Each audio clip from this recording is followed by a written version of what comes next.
I'm not a very artistic person, but I do play the guitar a little bit, and I would love to study photography. How about you? Do you do anything creative in your life?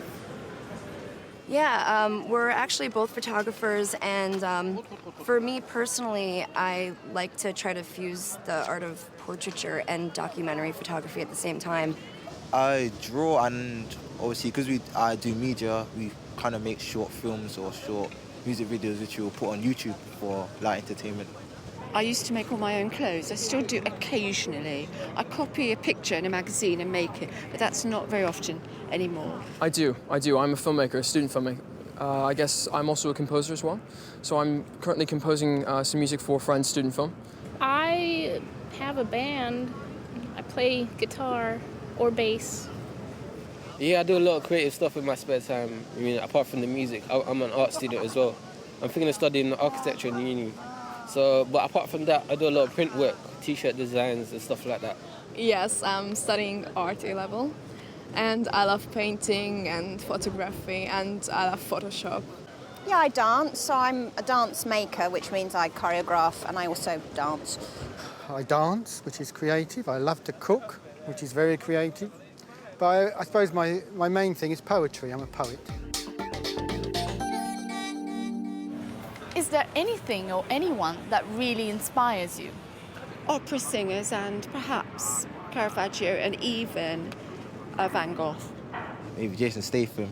He's quite funny. He's a good British actor. I like him. Yeah, a lot of things. People, fashion. Richard Avedon was always a big inspiration to me. In photography, Murrow, and a couple other painters have always been my go-to to get inspired. If you listen to British music, there's a lot of really good artists coming out these days, and Joker and Ayato are my favourite creative artists right now in this time. I've taken I've been going to school here, and I'd taken a class on Victorian literature while I was here, and I love a bunch of the different writers back then, and I kind of have this thing for Oscar Wilde. Like, he's hilarious. I love to read his stuff. I don't know if, I don't try and write like him, but I really do like to, study his writing and stuff. So I guess you could say he inspires me. I've always been very fond of Picasso and that era of artists, and I always just thought that was a big cliche because everybody likes Picasso. And I realised when I was in Spain that actually there's a reason that I like him and people like Miro, which I think is because they all came from the Mediterranean, something about the use of the colours, and half of my family are from that part of the world. So I think there's something about the colour and the sense of light and the sense of drama that somehow feeds into something that I feel like I recognise. I do like D.H. Lawrence as a poet, and I like the Thomases, the three Welsh Thomases, all three of them. I would say some musicians like Björk. She inspired me a lot. I really like her crazy style. Quentin Tarantino, I really like him. He's a genius to me.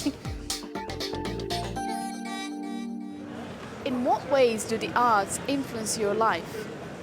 I think they take up about 90% of my life, because I spend so much time thinking about what the next project would be or how to best communicate one idea to an audience. Quite a lot, because I'm retired and in London. There's so much to do that's free, so many art galleries. And in fact, music influences me more than art. I can be moved to tears with music, but not with visual art so much. I always liked creating stuff, arts, even through primary school. I've had, we've done pottery classes, making shoes out of paper materials, with glue guns. So yeah, it's been a big influence in my life because it shaped me for what I want to do in the future, maybe stage management or directing. So it's been a big part of my life. It brings me reality. It connects me with the real things of life, because we're surrounded by peripheral nonsense. It's only really the arts that get hold of the reality of things. Definitely just being able to create what you feel and what's in the now. It's just liberating in a sense. So it's just like being expressive. Yeah, expressive, liberating, being free.